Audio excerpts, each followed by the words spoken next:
Buenos días, en nombre del decano de la Facultad de Estudios Internacionales, Políticos y Urbanos, Julio Londoño Paredes, y de la vicedecana Francesca Ramos, les damos un cordial saludo de bienvenida.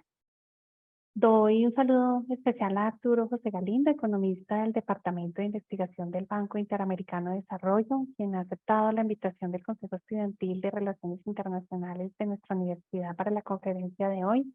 Muchas gracias, Arturo José.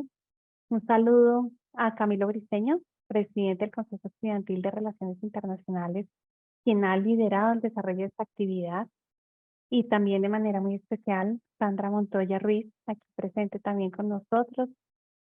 Sandra es consultora en el Banco Interamericano de Desarrollo y doctora en estudios políticos internacionales de nuestra querida universidad, y quien ha apoyado el enlace con el BID para favorecer espacios académicos y de acercamiento tan importantes como este. Bueno, pues para la facultad propiciar estos espacios es muy importante en la medida que buscamos acercarnos a temáticas de estudio como es, en este caso, la situación económica, los mercados, las expectativas de crecimiento mundial y de la región.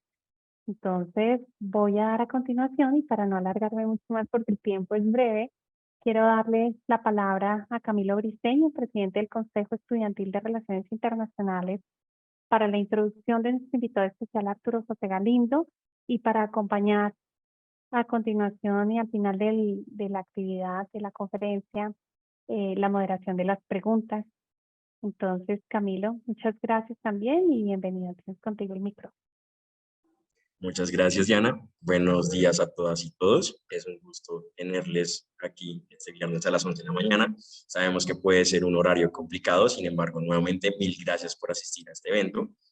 Para nosotros, como Consejo Estudiantil de Relaciones Internacionales, es muy, pero muy importante propiciar esos espacios, porque si bien tenemos pues las aulas de clase, todo el marco teórico, también es muy importante ver cómo se refleja esto en la actualidad. Entonces, por eso vemos mucho valor en este tipo de espacios. El día de hoy pues, nos acompaña Arturo, quien es economista principal pues, del área de investigación del Banco Interamericano. Muchas gracias, Arturo, por este espacio. La idea es que pues, Arturo nos va a hablar sobre la visión global que hay sobre la economía de Colombia en esta ocasión. La idea es que sea también un espacio participativo en el que ustedes como asistentes puedan hacer todas las dudas. Para esto vamos a manejar dos formas. Lo pueden hacer a través del chat o al final pues de la intervención de Arturo pueden alzar la mano y les daremos la palabra para que realicen pues todas sus preguntas. Así que Arturo, muchas gracias por este espacio y te cedo la palabra. Muy bien, muchas gracias. Muchas gracias, Camilo. Muchas gracias, Diana. Muchas gracias también, Sandra, por esta invitación. Es realmente un gusto estar con ustedes. Tengo muy buenos recuerdos de la Universidad del Rosario. Yo no soy rosarista, pero fui profesor del Rosario ya hace mucho tiempo, por allá en el año 99. Pero siempre llevo los mejores recuerdos de la universidad conmigo. Hoy voy a hablarles. Sí, muy bien. Ahí están viendo bien la presentación, perdón, porque yo estoy como muy... Perfecto, Arturo. Ok, perfecto. Perfecto. Sí, hoy voy a hablarles no sobre Colombia en específico, aunque voy a mencionar bastante el caso colombiano, pero les voy a hablar en general sobre América Latina y el Caribe y cuáles son los retos que desde el Banco Interamericano de Desarrollo estamos viendo para la región en este año. Y esto es un preámbulo de un reporte que llamamos pues el reporte macroeconómico de América Latina y el Caribe, que saldrá dentro de pocas semanas. Ustedes lo podrán encontrar después de el 18 de marzo o 19 de marzo, lo podrán encontrar en la página web del Banco Interamericano de Desarrollo. Y lo que hacemos ahí es justamente tratar de entender cuál es el contexto de la región, el contexto macroeconómico de la región, y cuáles son los principales retos y las principales lecciones de política que se pueden sacar a partir de esos retos. Entonces, para comenzar, les quiero hablar primero como del contexto global en el que se va a mover la región en este año, Y luego quiero hablar de unos temas de política económica muy puntuales que tienen que ver con la inflación, la seguridad alimentaria y la pobreza y el manejo de las cuentas fiscales.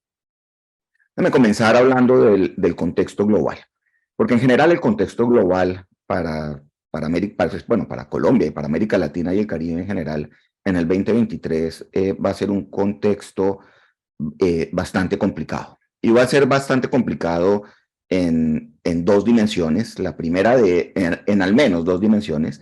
La primera de ellas tiene que ver con cuánto va a crecer el mundo.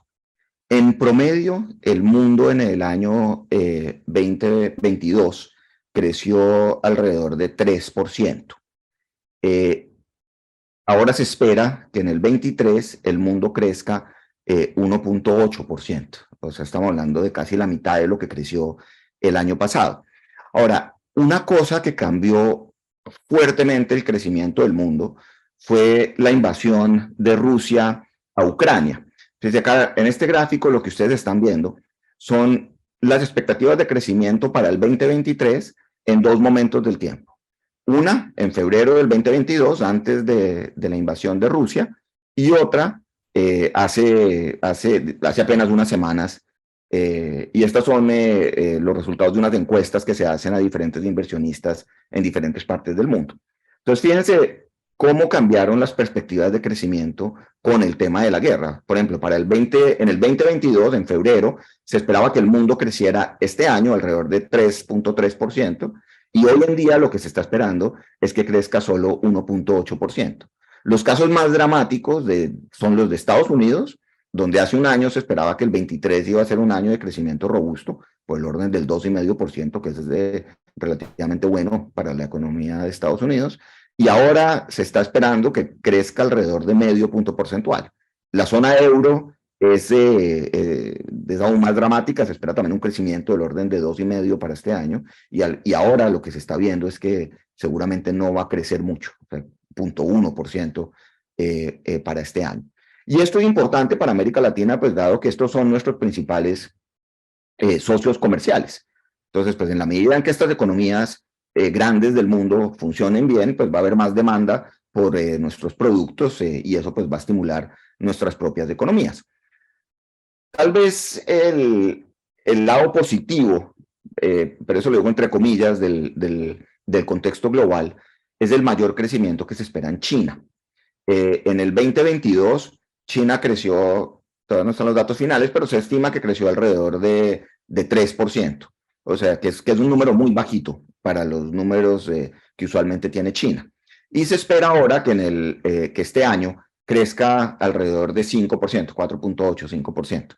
Eso es bueno en la medida pues, en que China también es un demandante grande de nuestros productos, pero también puede tener una consecuencia importante a nivel global. Es que acuérdense que China venía de estar muy cerrada por los temas de la pandemia del COVID, y la abrieron el país pues hace unas pocas semanas. Ahora, por el lado positivo es que van a poder consumir más del resto del mundo. Por el lado negativo es que ese consumo también puede tener impacto sobre una cantidad de precios que, como vamos a ver en un momento, nos afectaron muchísimo a lo largo del 2022. Entonces, este es como el primer elemento del contexto que no es muy favorable, bastante negativo, y tiene que ver pues con esto del menor crecimiento global. Ahora, uno de los temas que impulsó, digamos, que sentó como las bases para lo que estamos viendo hoy en día, fue el comportamiento de los precios de los productos básicos, el petróleo fundamentalmente, que eso lo vemos acá en este gráfico, vemos 3 productos básicos que son muy importantes para la región: el petróleo, el cobre, la soya. Y lo que vemos es que esos productos, el precio de esos productos básicos ya venía subiendo desde el 2021. Venía subiendo a medida que las economías iban levantando sus restricciones de COVID, empezaron a demandar más bienes y servicios del resto del mundo, entre esos de estos productos básicos, incluido el petróleo, y esos precios ya venían subiendo. Ahora, lo que pasa es que cuando se da la invasión de Rusia a Ucrania, se disparan los precios, o sea, aumenta fuertemente ese ritmo de crecimiento, que es lo que vemos allá a principios del 2022. y se mantuvieron altos los precios durante buena parte del año, y después ya empezaron pues a desacelerarse un poco, pero aún así hoy se mantienen altos. O sea, $80 el barril de petróleo es un precio relativamente alto para el petróleo. Y si uno mira, ese es el precio actual, hoy creo que está a 82. Y si uno mira los futuros, los precios futuros, uno ve que están estabilizados como entre 78 y 80. O sea, se prevé que vayan a permanecer relativamente altos. Ahora, esto es positivo para algunos, negativo para otros. Positivo para países como Colombia, que son exportadores de petróleo. Eso ayuda pues a aliviar un poco la presión que podría tener sobre las cuentas fiscales, como vamos a discutir más adelante. Pero negativo también para muchos, en especial pues para los que importan petróleo, que son muchísimos países en América Latina y el Caribe. Y de todas maneras, aún para los países en los que es positivo por los ingresos que entran, tampoco es en el neto, tampoco es tan positivo, porque el aumento en el precio del petróleo termina afectando una cantidad de precios adicionales, el precio de los combustibles, el precio de los alimentos, el precio de los fertilizantes, digamos, una cantidad de cosas que después terminan afectando el funcionamiento de las economías. Y aún en los países exportadores de petróleo como Colombia, existen también mecanismos para subsidiar el precio de la gasolina. Entonces, por más de que suba el precio del petróleo, es verdad que a los gobiernos les entran más recursos, pero también es cierto que como existen unos mecanismos para evitar que esos precios internacionales se transfieran plenamente a los precios de los combustibles, también se generan unas obligaciones fiscales que en algunos casos son casi igual de grandes al aumento de los ingresos. Entonces, digamos, si bien hay efectos positivos, también hay efectos negativos asociados con el incremento en el precio de los commodities. En el 22, por lo que les dije, de la manera como se transmitió ese aumento de precios al resto de precios en la economía, los efectos de la economía, no solo la latinoamericana, sino las economías globales, los efectos pudieron haber sido más que todo negativos. Y negativos, porque eso nos lleva como al segundo punto del contexto que es muy relevante en este momento, y es que el costo del financiamiento que tenemos hoy en día es muy alto, tanto a nivel global como a nivel de los países de América Latina y el Caribe, desde luego, pues Colombia incluido. Y eso ¿a qué se debe? Pues básicamente el incremento en los precios de los commodities llevó a un incremento en los precios de los alimentos, a una cantidad de precios adicionales que obligó a los bancos centrales del mundo a subir sus tasas de interés. Lo vimos pues acá en Estados Unidos en el aumento pues de las tasas de interés de la Reserva Federal, y lo vimos básicamente en todos los países de América Latina y el Caribe. En Colombia, pues todavía estamos en una fase alcista de las tasas de interés, justamente para controlar este problema de la inflación, que se volvió pues tal vez el problema global económico más importante del 2022. Entonces, hoy en día, el costo del financiamiento, que acá es el costo de los bonos, de las tasas de interés pues, que pagan los bonos soberanos, los bonos de los gobiernos, esto es un promedio para América Latina y el Caribe. Hoy en día, eso es más o menos 3,5 puntos porcentuales más de lo que era antes de la guerra. Y se explica por dos cosas. Se explica, por un lado, por el aumento en la tasa base, que es la tasa de un bono del Tesoro de Estados Unidos, que es una tasa de la que todo el mundo considera que no tiene riesgo. Esa tasa aumentó en respuesta pues, al aumento de la tasa de interés en Estados Unidos. Pero se explica además porque, dado el aumento en el costo de financiamiento, también ha aumentado el riesgo fiscal de los países, y de esto también voy a hablar en un momento, y eso ha hecho que aumenten lo que se llama las primas de riesgo, que es básicamente la valoración del riesgo de que los gobiernos eventualmente no puedan pagar su deuda. Entonces, en la medida en que ese riesgo sea más alto, aumenta esa prima de riesgo. Entonces, hoy en día, por cuenta de las dos cosas, tanto aumento de la base, que es el costo del financiamiento global, más el aumento del riesgo, nuestros países pues se tienen que endeudar a tasas bastante más altas de las que lo hacían antes de la guerra. Y acá pues eso es justamente lo que vemos en esta diapositiva, donde vemos en 3 momentos del tiempo como la distribución de los costos del financiamiento para América Latina. Digamos, uno antes de la pandemia, con la pandemia después, antes de la invasión, ya había subido un poquito, pero sube mucho más fuerte en el último año, digamos, después de la invasión y después de la respuesta de los bancos centrales a los aumentos de precios. Entonces, ese contexto donde tenemos bajo crecimiento global y altos costos de financiamiento, pues básicamente se traduce en que vamos a tener un crecimiento bastante bajo en América Latina en el 2023. En el 2022, América Latina y el Caribe creció alrededor de 3.8%. Este año esperamos que crezca alrededor de 1.1%. O sea, realmente es una reducción muy, muy grande en el crecimiento. Ya después, en el 2024, esperamos que ese crecimiento se normalice un poco.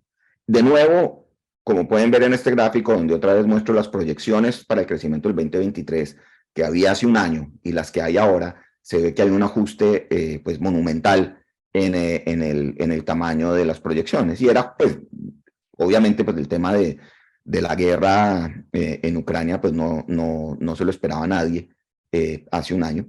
Y por eso, pues, es que su impacto justamente pues ha sido tan grande sobre la manera como la gente está viendo el futuro en ese momento. Entonces, de nuevo, este contexto de bajo crecimiento global, alto costo de financiamiento, se va a traducir pues en menores tasas de crecimiento en América Latina y el Caribe en el 2023. Y eso tiene impactos. Obviamente, digamos, no es solo que uno se preocupe pues, por una cifra fría de crecimiento, sino es porque realmente pues, el crecimiento se asocia con cosas que son realmente tangibles, como la pobreza, la distribución del ingreso, y ahí pues la gran preocupación que uno podría pensar que hay en este momento en la política pública es cómo tratar de evitar que ese contexto global afecte fuertemente pues las tendencias tanto de pobreza como de distribución que se venían dando, que de por sí, ojo, no son tendencias buenas. O sea, la pobreza en América Latina venía decreciendo desde principios de este siglo, más o menos hasta el 2014, 2015, después se estabilizó y empezó a crecer. O sea, ya en la segunda mitad de la segunda década del siglo, la pobreza venía revirtiéndose en comparación a lo que se había ganado en en la primera parte del siglo. Todo empeoró con el COVID, y ahí son esos punticos que vemos ahí. Ahí vemos el porcentaje de la población que vive con menos de 5 o el equivalente a $5 al día. Esa es la azul. La de más abajo es los que viven con menos de 3.1 dólares o el equivalente a 3.1 dólares al día. Y eso, claro, en el COVID eso subió mucho. Mejoró un poco en el 2021, que fue un año de alto crecimiento, pero volvió a empezar a subir en el 22 y la gran preocupación de política es que eso siga subiendo en la medida en que las economías se desaceleren. Lo mismo la desigualdad, que se mide en el coeficiente de Gini. La desigualdad venía bajando hasta 2015 más o menos, y después, en la medida pues, en que empezó a subir también la pobreza, empezó a subir también la desigualdad. Las proyecciones para el 2022 es que la desigualdad siguió aumentando, y de nuevo, pues el riesgo es que eso siga sucediendo en este nuevo contexto macroeconómico. Ahora, los principales retos de política, desde nuestro punto de vista, todavía tienen que ver con la inflación, la seguridad alimentaria y la pobreza, y el manejo de las cuentas fiscales de los países. Por el lado de la inflación fue muy alta en el 2022, o sea, en julio del año pasado, para el país mediano, América Latina, llegó a 10%, que eso es altísimo. O sea, en el 2020 había sido del orden de 2%, subió muchísimo. En la mayoría de países comenzó a bajar en el segundo semestre del año, no en todos. Bueno, ustedes conocen pues bien el caso de Colombia. Colombia es uno de los países donde la inflación todavía no ha podido bajar. Y ahí pues, y esto tiene pues grandes riesgos de los que voy a hablar en un momento. Ahora, esa inflación, pues como les dije, parece estar explicada por este factor global que tiene que ver con el aumento en los precios de los commodities y muy asociado con el aumento posterior a la invasión de Rusia a Ucrania.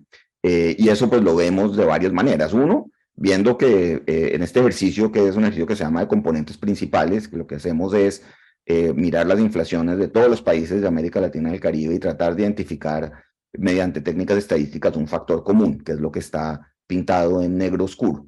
Y ahí vemos pues que ese factor común es bastante creciente, digamos, tiene pues una tendencia muy fuerte en el 2022. Y ese factor común, lo que hacemos es, lo calculamos para América Latina, lo calculamos también para otras economías del mundo, vemos que está muy correlacionado en todo el mundo y que también está muy correlacionado con el precio de los commodities, especialmente el petróleo. Entonces ahí tenemos como ese factor común externo dando vueltas y que ha empujado pues muy fuertemente la inflación. Y otro ejercicio que hacemos es también utilizando unas técnicas econométricas que se llaman los modelos de vectores autorregresivos bayesianos. Tratamos de identificar cuánto es el impacto de diferentes cosas sobre la inflación. Y acá, esto es como uno de tantos ejercicios que hemos corrido. Y lo que tratamos de hacer es descomponer el comportamiento de la inflación en varias cosas. En el comportamiento del precio del petróleo, que es el área amarilla, el comportamiento de la inflación misma, porque la inflación pues tiene mecanismos que se llaman pues autorregresivos o de indexación, que son muy importantes, el comportamiento de la tasa de cambio, que también muchas veces afecta la inflación, el comportamiento de las expectativas de inflación, que eso es muy importante en regímenes cambiarios como el que tenemos los que tenemos en estos 5 países, que son regímenes monetarios y cambiarios de inflación objetivo.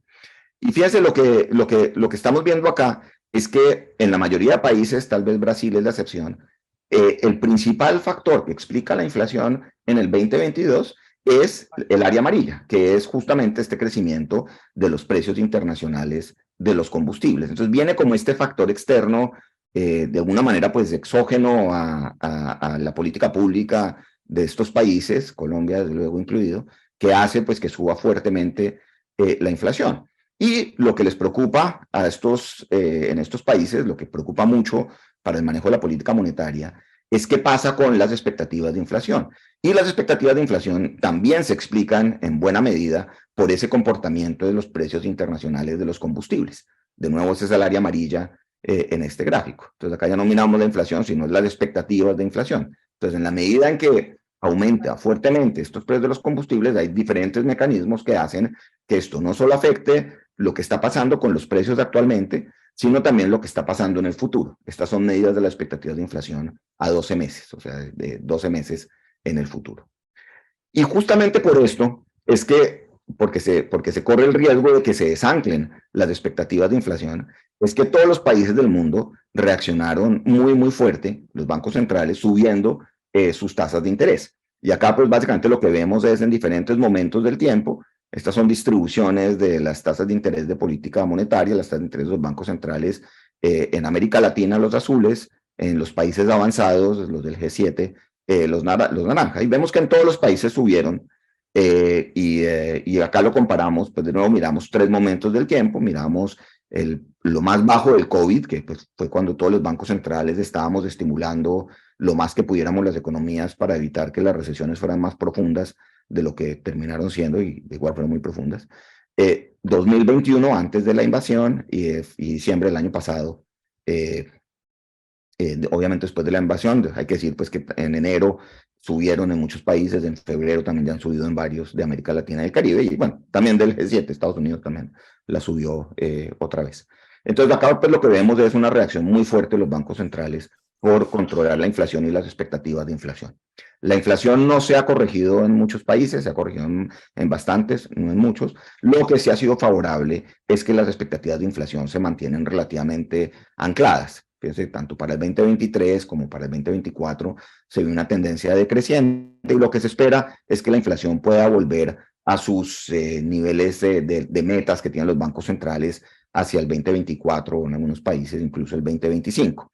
Lo cual pues es positivo porque eso disminuiría la presión de los bancos centrales para subir las tasas de interés, lo cual podría ayudar a que las economías se tuvieran que ajustar menos, se tuvieran que apretar menos y tuviera pues menos impactos sobre otros indicadores claves pues del ambiente macroeconómico, como puede ser pues, de los indicadores de pobreza, de desigualdad que vimos anteriormente. Un reto pues muy asociado con la inflación es justamente el de la seguridad alimentaria y la pobreza. parte de la preocupación con el tema de la inflación y explica pues también las diferentes acciones de política que se tomaron el año pasado, tiene que ver con que lo que más subió en el mundo fueron los precios de los alimentos. Entonces acá vemos como la evolución de 3 índices de precios desde antes de la pandemia. El naranja son los precios de los alimentos, el azul son los precios totales del índice de precios al consumidor, y el gris es lo que se llama los precios core o los precios básicos, que básicamente excluye, varía un poco de país a país, pero básicamente excluye el precio de los alimentos y el precio de los bienes y servicios regulados. Y lo que vemos es que si bien pues, la inflación fue alta en el 2022, de nuevo para el país mediano de América Latina y del Caribe fue 9%, la inflación de alimentos fue mucho mayor, fue el orden del 14%. Y eso suele tener pues, impactos mucho más grandes sobre las poblaciones de menores ingresos. Este es un ejercicio que han hecho algunos colegas míos en el BID que estudian detalladamente los temas de pobreza, y es mirar, lo que hace es mirar qué tanto el aumento en los precios de alimentos, o sea, qué tanto la inflación de alimentos afecta los indicadores de pobreza de los países, tanto de pobreza total como de pobreza extrema. Y ahora, estos números no es para tomarlos al pie de la letra, porque de nuevo estos son unos ejercicios de simulación, y lo que dicen es, bueno, ¿qué pasa si el precio de los alimentos aumenta 20%? O sea, ¿qué pasa con la pobreza en las economías? Tienen diferentes modelos, uno para cada país, que dependen de muchas cosas. Pero en promedio lo que encuentran es que eso podría aumentar, un aumento del 20% en los precios de los alimentos, podría aumentar la pobreza en cerca de 2,5 puntos porcentuales y la pobreza extrema en 2,5 puntos. Eso es un resto de gente, o sea, estamos hablando de cerca de 15 millones de personas que entrarían a la pobreza y cerca de 16 millones que entrarían a la pobreza extrema en la región. Eso es una cantidad de gente, definitivamente, y justamente por eso es que el control de la inflación tiene que ser pues, una prioridad para los gobiernos en este momento.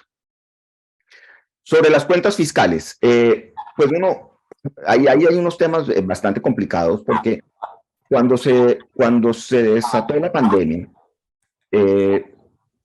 si pueden apagar los micrófonos, porfa, sería buenísimo para no tener eco. Cuando se desató la pandemia, hubo un gran esfuerzo fiscal mediante pues, de diferentes instrumentos de gasto público para tratar de mitigar los impactos de la pandemia pues, sobre la población, en especial sobre la población más vulnerable. Y eso hizo que la deuda subiera muy fuertemente, la deuda pública de los gobiernos subiera muy fuertemente, del orden de 60% del PIB a más de 70% en un año. Y eso tiene impacto sobre muchas cosas, tiene impacto sobre el riesgo de los países, sobre las tasas de interés, el costo del financiamiento a nivel global, pero también sobre el costo de financiamiento a nivel local. Entonces aumenta con esto las tasas de interés del crédito, microcrédito, diferentes tipos de instrumentos pues, para poder fortalecer la productividad, el crecimiento, la reducción de la pobreza, etcétera, en el mediano y largo plazo. Entonces es necesario para los gobiernos buscar mecanismos para consolidar las cuentas fiscales, para hacer que esta deuda pública retorne a los niveles, por lo menos a los niveles de largo plazo. En las proyecciones que tenemos a largo plazo para los diferentes países, lo que vemos es que la deuda podría caer a niveles cercanos al 63% de aquí a 10 años.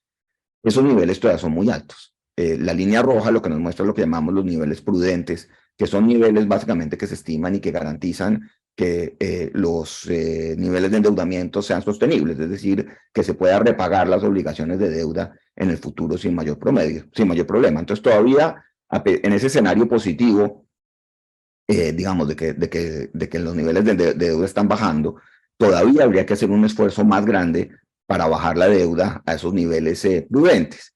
Y ese esfuerzo más grande, pues básicamente significa reducir muchísimo más el déficit fiscal, que es bastante difícil. O sea, reducir el déficit fiscal se logra de dos maneras. O sea, se logra o reduciendo gastos, o siendo más eficiente en el gasto, pues que se traduce al final del día en una reducción de gastos, o aumentando impuestos. ambas cosas son muy difíciles. Y ambas cosas es particularmente difícil de hacer en momentos en los que las economías se están desacelerando y se corre el riesgo pues, de que aumente el desempleo, aumente la pobreza, empeore la distribución. Pero son los grandes retos que tienen los gobiernos en este momento, ver cómo logran consolidar las cuentas fiscales, en últimas, pues para poder garantizar un mejor futuro económico pues para los habitantes de todos los países. Y esto abre pues una cantidad de temas de política, de los cuales voy a mencionar unos pocos que tal vez deberían estar en la cabeza de los diferentes diseñadores de política a lo largo de América Latina. Y hay unas cosas pues, que tienen que ver con el corto plazo y otras que tienen que ver con el más largo plazo.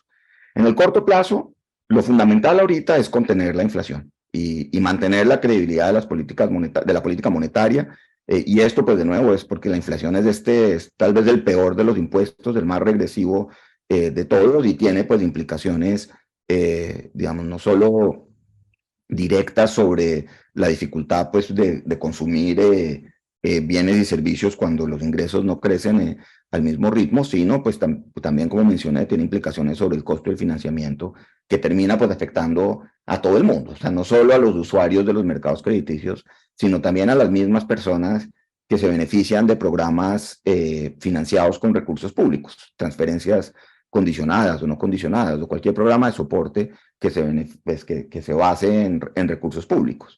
En la medida en que los costos de financiamiento sean más altos, los gobiernos tienen menos espacio, menos disponibilidad de recursos para poder atender esas otras necesidades que suelen ser crecientes. Corto plazo, la consolidación fiscal. Esto es clave para poder garantizar la sostenibilidad de la deuda y ayudar pues, a que baje la tasa de interés y de nuevo pues, que ayuda a liberar los recursos fiscales.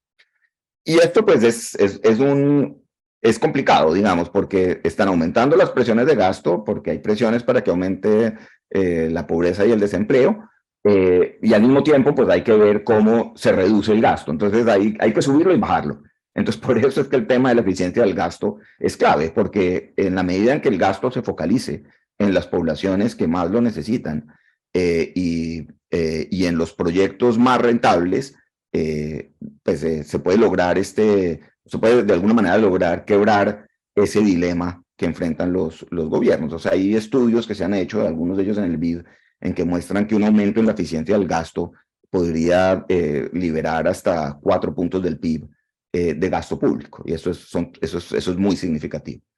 Y eso, pues, de nuevo, está asociado con focalizar los subsidios realmente en los más vulnerables, lo cual, por ejemplo, abre unas avenidas de discusión gigantescas, y es, imagínense, por ejemplo, un subsidio a la gasolina. O sea, los subsidios a la gasolina suelen ser regresivos, en el sentido de que suelen, en muchos casos, beneficiar más a los más ricos que a los más pobres. Entonces acá uno podría pensar, si uno quisiera reemplazar un subsidio a la gasolina por ejemplo, un subsidio al transporte y en particular pues al transporte de las poblaciones más vulnerables. Entonces esto, digamos, son como instrumentos, como mecanismos que están ahí en los que creemos pues que hay que pensar para lograr gestionar de la mejor manera posible los dilemas fiscales. A mediano plazo, pues, creo que lo que hay que pensar es cómo hacer para que las economías crezcan mejor una vez pase pues, de este golpe del 2023. En general, las economías de América Latina crecen a tasas de largo plazo muy mediocres. O sea, el promedio de crecimiento de América Latina es 2% en el largo plazo. Eso es muy bajito. O sea, eso, digamos, si uno se compara que siempre estas comparaciones son hartísimas, pero si uno se compara con economías que crecieron mucho, economías asiáticas, por ejemplo, que crecieron mucho en los 90 y principios de los 2000, eran economías que duraron en promedio creciendo por encima de 4 o 5% durante una década. Eso en América Latina no lo hemos visto y realmente pues habría que verlo para poder ver que haya una reducción realmente pues eficiente, permanente, perdón, de la pobreza y de la desigualdad.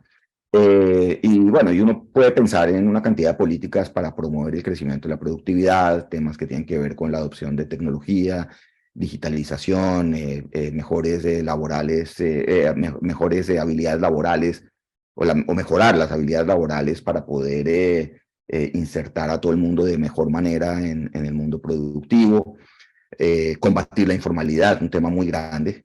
La informalidad y la baja productividad suelen ir de la mano, entonces también hay que pensar en cuáles son las cosas que estimulan la informalidad y cómo se pueden combatir. Y eventualmente, pues también un tema de mediano plazo y suponiendo pues que este tema de la guerra en Ucrania, la invasión de Rusia a Ucrania, pues va a perdurar un tiempo. Hay que ver cómo se pueden aprovechar las oportunidades comerciales que esa situación está dejando para nuestros países. O sea, algún cálculo que hicimos el año pasado, en que mirábamos mercados en los que participara América Latina y el Caribe, y en los que también participaran Rusia y Ucrania, son muchos y pueden ser por valores significativamente pues, considerables, o sea, temas en producción de cereales, en producción de acero y hierro. Petróleo tiene otras restricciones, pero digamos, hay una cantidad de sectores en los que empresas de América Latina y del Caribe podrían entrar y de alguna manera pues contribuir a la disminución en el suministro de esos productos que han sucedido a raíz de la guerra. Y déjenme, termino con eso y pues simplemente pues enfatizando pues el mensaje central, y es que va a ser un año duro para la región, y va a ser duro pues por cuenta del menor crecimiento global y el mayor costo de financiamiento que estamos enfrentando en el mundo. Y muchas gracias, y con eso les paso la palabra. Muchísimas gracias, Arturo, por la intervención, por la exposición muy interesante. Quiero entonces ya con Camilo, líder del Consejo Estudiantil, manejar todo el tema de las preguntas. Por favor, quienes estén interesados en hacer un comentario, preguntas, pueden, por supuesto, levantar la mano, la opción de la mano, hacer preguntas con el micrófono abierto o también escribirlas en el chat. No hay preguntas por ahora. No sé, Camilo, si tú quieres dirigir preguntas que te hayan hecho tus compañeros o una pregunta que tú quieras hacer también, Camilo. Hola, qué pena, se me fue el internet en el peor momento. No te preocupes. Listo, entonces damos inicio con la sesión de preguntas. La idea es, como les mencionaba al inicio, pues que las puedan hacer tanto pues, verbalmente o por el chat también se pueden efectuar. Entonces, pues estamos abiertos. Si quieren, puedo empezar yo con una pregunta, Arturo. Es que me llamó mucho la atención del caso de Chile, porque cuando veíamos el crecimiento desde la economía de cada país, veíamos que si bien todas estaban disminuyendo, igualmente había crecimiento. Sin embargo, el caso de Chile va negativamente. ¿Por qué se da eso? ¿Es un factor político teniendo en cuenta la crisis por la que ha estado pasando? ¿O cuál es ese caso específico? Sí, ese es un tema, el de Chile es un tema muy complicado y es una mezcla, yo diría, de todo ese contexto, Camilo, porque sí, la situación, obviamente después de toda la discusión alrededor de la Constitución que tuvieron el año pasado, se ha generado mucha incertidumbre y hay mucha incertidumbre en los mercados financieros que hacen pues que realmente en Chile cualquier indicador de optimismo empresarial y optimismo de los consumidores esté tremendamente decaído. O sea, por ejemplo, ellos tienen, o sea, así como Fedesarrollo en Colombia construye pues todos estos indicadores de confianza empresarial, ellos también tienen varios y en este momento los indicadores están más o menos 20 puntos por debajo de lo que suelen estar en promedio. Entonces, por ejemplo, en los de confianza empresarial, le suelen preguntar a la gente, bueno, cuál es como su visión sobre el ambiente de negocios en general. Usualmente 50% contesta que es positivo, un poquito más de 50% contesta que es positivo. Hoy en día, y esto viene cayendo desde el 22, desde que empezaron pues como todas estas tensiones y esta incertidumbre, y hoy en día pues estos indicadores están por el orden de 34%, solo 34% de los empresarios están viendo que hay un comportamiento positivo esperado de la economía chilena. Tiene que ver con eso, tiene que ver con el manejo del ahorro. Ahí se dieron varias posibilidades durante la pandemia y después de que la gente retirara sus ahorros de los fondos de pensiones. Los fondos de pensiones pues financian muchísimo de la inversión en infraestructura en muchos países, Chile uno de ellos, y ese pues menor disponibilidad de ahorro que tiene ahora el país se ha traducido también en menor inversión. Entonces es como una mezcla de factores domésticos que tienen que ver con el financiamiento de la inversión, el financiamiento del consumo, con factores de expectativas que sin duda son negativos. Pero sí, de acuerdo que es uno de esos casos que llama muchísimo la atención. Perfecto, muy bien, gracias.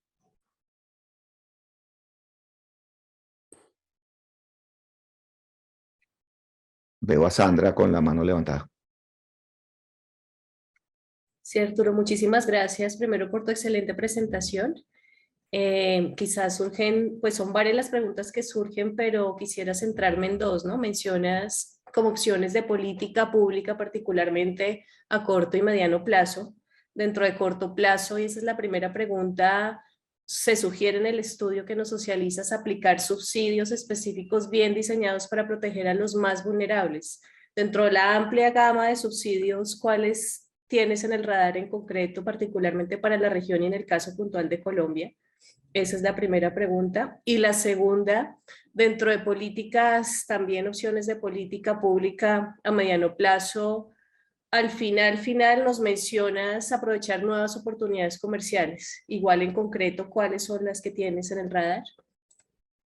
Perfecto, sí, mira, entonces con respecto a lo primero, la focalización de los subsidios es un tema clave. Y subsidios, piensa cualquier programa de transferencias a las poblaciones más pobres. Fíjate que, o sea, por ejemplo, caso de Colombia, durante la pandemia, pues tuviste una cantidad de subsidios que se tratan de focalizar a través del CISBEN o modificaciones pues posteriores del CISBEN y cosas por el estilo. Eso es justamente lo que uno quisiera buscar.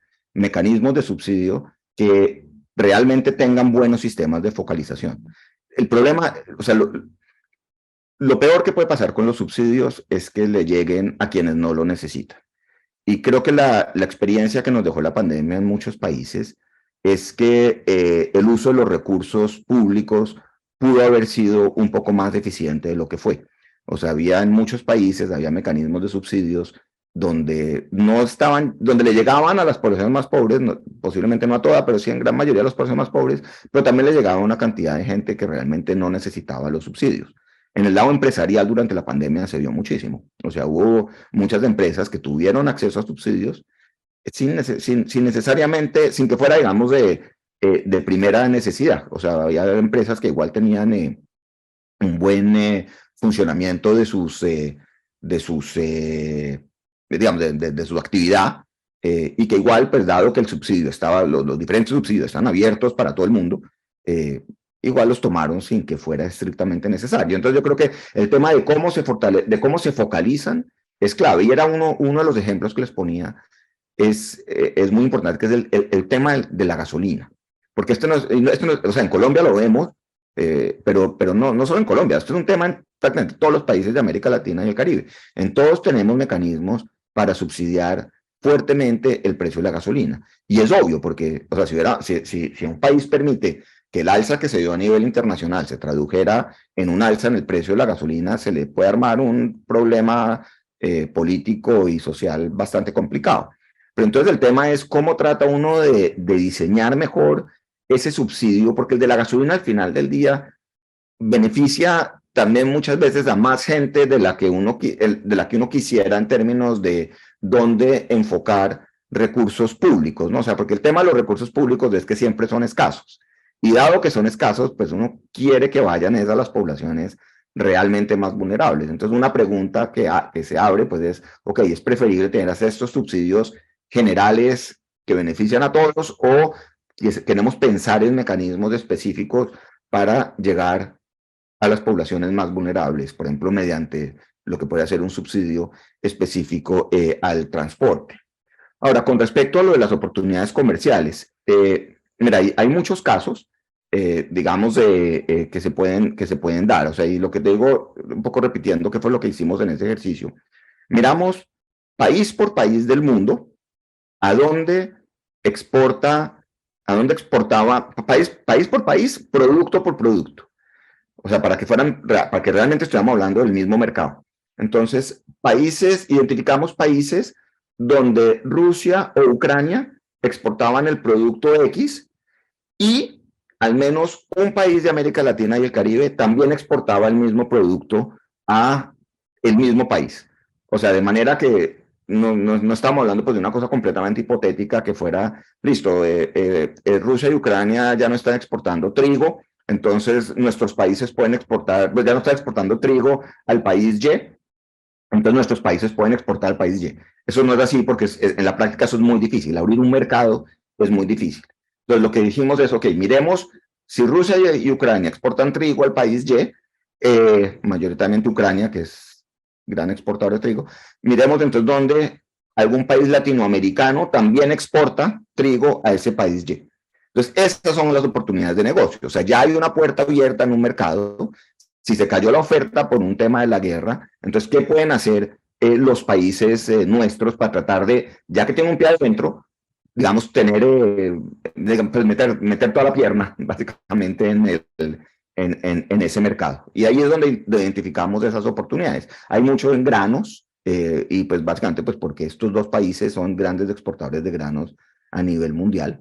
Hay temas de fertilizantes, por ejemplo, también son exportadores grandes de fertilizantes, pero también hay países de América Latina que son activos en la exportación de fertilizantes. Entonces, a eso era lo que nos referíamos con oportunidades. Cada país va a tener las suyas. Muchas gracias, Arturo. Con gusto. Bueno, yo tengo otra pregunta y es sobre una tendencia política y económica pues, que está sonando mucho hoy en día en la región, y es el tema de la transición energética. Pues vemos que países como Uruguay, Costa Rica, Brasil, Colombia e incluso Chile están avanzando pues en términos energéticos hacia la energía sostenible, pero pues claramente esto necesita mucha inversión y por ejemplo teniendo en cuenta el caso de Colombia, donde el gran componente de la inversión extranjera directa hacia el sector minero, pues eso tendría afectaciones. Entonces mi pregunta es si estamos en el momento oportuno, teniendo en cuenta los datos que nos mostraste, para iniciar y continuar y fortalecer ese proceso de transformación energética. Esa es una muy buena pregunta, Camilo, y ese es un tema, desde luego, tremendamente sensible por lo que implica pues, el cambio climático en el mundo en este momento. O sea, realmente pues, no existe el planeta B, o sea, este es el único planeta que tenemos y la evidencia pues, científica muestra que está en riesgo. Entonces, sin duda, pues el tema de la transición energética es algo que tiene que darse a nivel global. Y eso implica, pues, no solo que tiene que darse en los países avanzados, pero también, pues, tiene que ir, en algún momento, pues, tiene que darse también en los países emergentes. Ahora, el tema también es cómo se puede dar esa transición. Y en particular, pues, para países que tienen una gran, sí, una necesidad fiscal y cuyos ingresos en buena parte se sustentan en la exportación de hidrocarburos. Digamos, es un tema que hay que pensar pues, de manera muy, muy cuidadosa porque cortar eso en el corto plazo, pues también va a tener unas implicaciones muy grandes, pues a nivel social, incluso también, curiosamente, pues a nivel ambiental, porque, digamos, en la medida pues, en que haya menos recursos fiscales, eso también tiene implicaciones sobre la posibilidad de cuidar y de potenciar y de desarrollar alternativas de financiamiento distintas y alternativas energéticas distintas y que también pues, puedan ayudar a proteger el medio ambiente. Entonces, es una ecuación que es bien difícil de balancear, pero en la que hay que tener en cuenta también pues, cuál es la necesidad fiscal de los países y cuál es la necesidad de las poblaciones de esos países en la manera pues como se piense y se diseñe esa transición. ¿No? Creo que la transición sí o sí se tiene que dar. Hay que ser, creo que, muy estratégicos en la manera como se planea. Súper, Arturo, mil gracias. A ti, Camilo.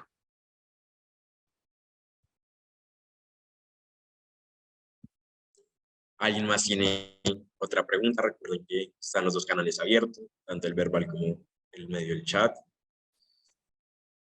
Sí, bueno, está. Ah, qué pena, Manuel ha hecho la mano. Perfecto, Juan Camilo, ya tenemos la palabra. Entonces, por favor, Manuel.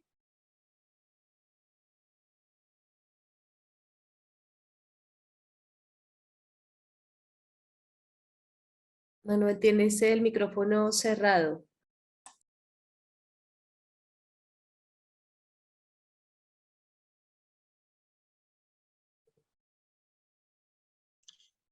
Si quieres, Manuel, mientras puedes solucionar, vamos con Juan Camilo. Vale, gracias. Entonces, yo quería preguntar es que para el BID, ¿cuáles son las expectativas de inversión para Colombia en el 2023? Específicamente, el portafolio publicó recientemente que para este año que muchos de estos inversores se están alejando de este país. Entonces, quería saber si esta tendencia también se repite para otras economías de la región y en qué medida está relacionado pues, con los comentarios de política que se han realizado últimamente. Bueno, mira, a ver, yo creo que hay como dos partes. O sea, una creo que tiene que ver con las perspectivas de financiamiento en especial, o sea, en general, perdón, que enfrenta Colombia y los otros países de la región. Y la otra tiene que ver específicamente con lo que pueden hacer los bancos multilaterales como el BID, el Banco Mundial y ellos. Con respecto a lo primero, mira, lo usual que suele pasar en las desaceleraciones globales es que se sequen en alguna medida los flujos privados de capitales. O sea, realmente eso es un patrón histórico y también puede hacer que se disminuya en alguna medida las remesas, que son otra fuente de financiamiento importante que tienen las economías. Entonces, esas dos cosas muy seguramente se van a dar dependiendo pues, de qué tan grande sea el ajuste de crecimiento global. Ahora, con respecto al trabajo pues, de las multilaterales, del BID entre ellos, las multilaterales suelen ser contracíclicas en el sentido de que parte de su función como un organismo oficial es ayudar mediante pues, recursos financieros a que los países puedan amortiguar justamente esas caídas en los flujos privados de capitales. Y ahí sobre eso te recomendaría un libro que publicamos hace un mes, que es el BID cada año hace un libro sobre un tema. Ese es como el libro principal, se llama, por las siglas en inglés, se llama el DIA, Development in the Americas, que este año fue sobre deuda. Y ahí tiene un capítulo sobre deuda oficial. Y sobre deuda oficial justamente se muestran estos temas sobre cómo cuando se dan desaceleraciones en el crecimiento de los países, los organismos oficiales, BID, Banco Mundial, la CAF, ese tipo de cosas, ese tipo de entidades, suelen aumentar el volumen de recursos que prestan a los países. Y suele ser muy bueno para los países también, no solo porque compensa o ayuda a amortiguar el impacto de la caída en flujos privados, sino también porque estos flujos de deuda vienen a un costo significativamente más bajo que lo que cobrarían los mercados. Obviamente, pues las tasas de interés que cobran los bancos multilaterales son significativamente más bajos. Y ahí en ese capítulo de ese libro, pues mostramos tendencias históricas de tasas de mercado versus las tasas de las multilaterales, etcétera, y hacemos pues una gran discusión sobre esos puntos que menciono. Pero entonces, en resumidas cuentas, sí estamos esperando que pueda haber un apretamiento en las condiciones financieras globales que implican pues menores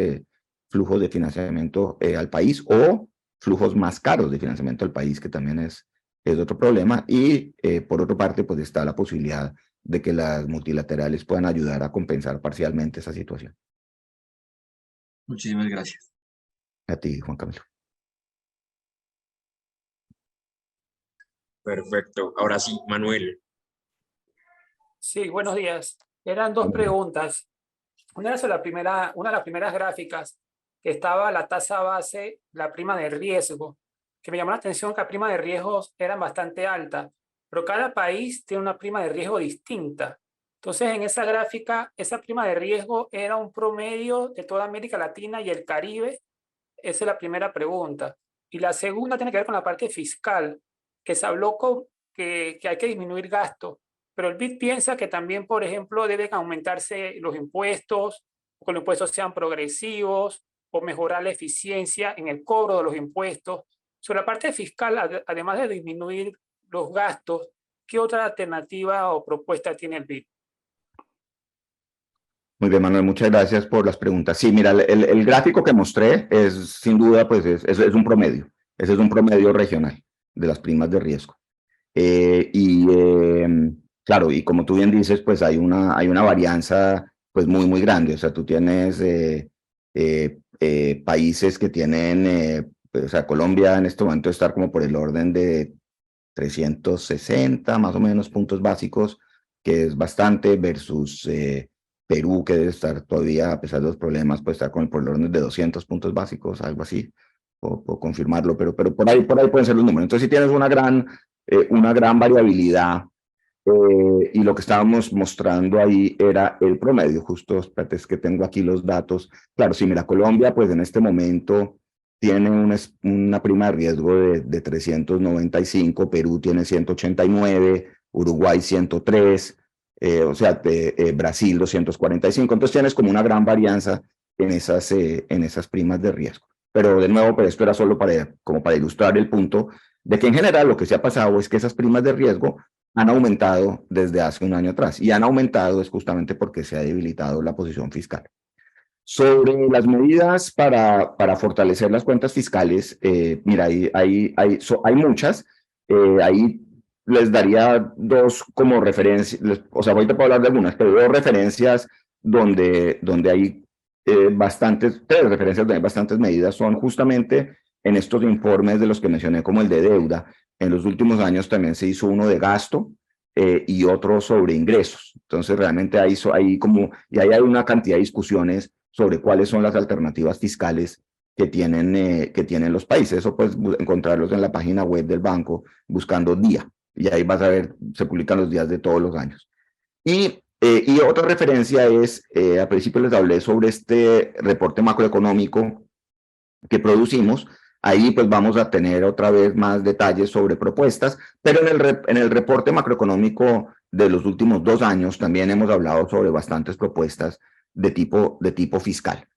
El BID como tal, lo que recomienda es que los países deben pensar en opciones, y deben pensar en opciones es porque cada país es completamente distinto. No hay una manera única, no hay una fórmula única para poder lograr el ajuste fiscal, y depende de muchas cosas, no solo de cuáles son las mismas estructuras fiscales de los países, sino también depende del momento político de los países mismos. Entonces, son cosas que cada país en su momento tiene que evaluar. Por el lado de los gastos, pues hay temas de cómo aumentar la eficiencia en los gastos, por ejemplo, los gastos de infraestructura, y ahí hay un día también de hace unos 2 años de infraestructura, donde también hay toda una discusión sobre políticas para aumentar la eficiencia de gasto en ese sector. Temas, como mencioné, pues de focalización de subsidios. Por el lado de los impuestos, hay cosas que se pueden pensar siendo, eso sí, siempre progresivos. Las estructuras tributarias, sí hay siempre, digamos, pues está el mensaje de que deben ser lo más progresivas posibles, y hay que buscar maneras de hacerlas progresivas. Puede ser mediante el uso de impuestos negativos al ingreso, que eso es como un sistema que funciona en algunas partes del mundo, donde todo el mundo declara ingresos, pero los subsidios se dan en el momento de hacer la declaración de ingresos. Entonces, si una persona está en un nivel en que requiera un subsidio, ahí ya hay un mecanismo de focalización, porque es como una valoración universal de los ingresos de la población. Entonces hay un mecanismo muy claro de focalización, y a través de algún tipo de mecanismo, puede ser ex ante o ex post, se puede hacer, se puede canalizar el subsidio de una manera más eficiente, mediante un instrumento tributario. Hay temas que tienen que ver con discusiones que tienen que ver con generalización, por ejemplo, de tarifas de impuestos al valor agregado, que en muchos países la manera como funcionan, pues terminan siendo exenciones tributarias, terminan beneficiando en algunos casos desproporcionalmente a la gente más rica que a la gente más pobre. Y hay pues mecanismos que se han planteado para poder hacer tal vez una focalización más precisa de ese tipo de impuestos. Y seguramente pues en la medida en que vayan mejorando las tecnologías del mundo, implementar muchos mecanismos de cobros más eficientes de los impuestos, se va a poder llevar a cabo. Pero como te digo, no hay una única salida, no hay una única, no hay una receta, digamos, por ponerlo de alguna manera. Esto es un tema pues muy específico a cada país, a las condiciones y a las necesidades de cada país.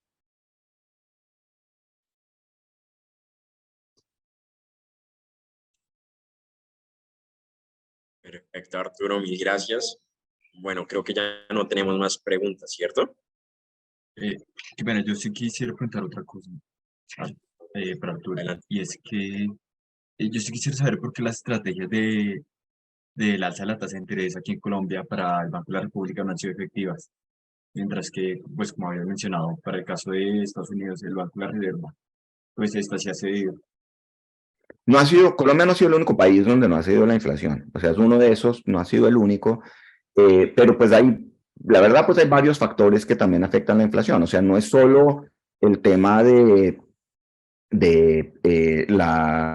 aumento en los precios de petróleo, si bien es bien importante. Digamos, también hay temas que tienen que ver con el impacto de la tasa de cambio y de la manera como se transfiere el precio de los productos importados a los productos, digamos, pues, a los productos que se comercializan internamente a través de su impacto cambiario.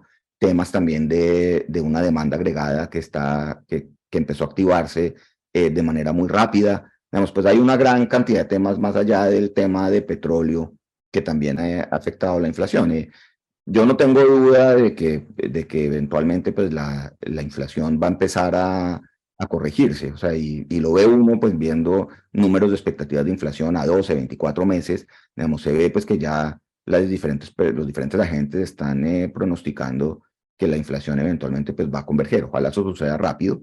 Es muy difícil, digamos, no hay esto también, o sea, estos no son fórmulas mágicas, ¿no? Para estas cosas. Siempre, dentro de todo esto, siempre hay muchos factores aleatorios, muchos factores estocásticos que también afectan la relación de las tasas de interés con el resto de elementos a lo largo pues, de la cadena de transmisión de la política monetaria. O sea, yo creo que eventualmente se va a dar, creo que en el caso pues, específico de Colombia entraron a jugar también otros factores como una demanda agregada que estuvo muy fuerte en el 2022, y eso se ve pues, en los números de crecimiento que fueron pues, sustancialmente altos en Colombia en comparación a otros países de la región, y también pues, con la dinámica misma de la inflación. Tiene que ver también pues, el tema del costo del aumento pues, en el spread del que estamos hablando, que también es bastante alto en Colombia, y ese tipo de cosas también dificultan la manera como se transmite la política monetaria. O sea, en la medida en que o sea, la política monetaria es mucho más efectiva cuando el entorno fiscal es más favorable. Listo, Arturo, mil gracias. Bueno, pues por temas de tiempo, creo que ya nos toca cerrar, ya se cumplió la hora que teníamos establecida y pues esperamos que en el futuro podamos hacer más y más encuentros de la mano contigo y pues con el Banco Interamericano de Desarrollo. Claro que sí, Camilo, y muchísimas gracias por la invitación y siempre las puertas abiertas, con todo gusto. Muchísimas Que estén muy bien, gracias, Arturo. gracias. Gracias, Gracias a ti, Camila, y Diana. gracias, Sandra. A todos. Muchas Un buen gracias, viernes. Sandra. Fin de semana. Chao, Lo chao. mismo. Chao. Chao.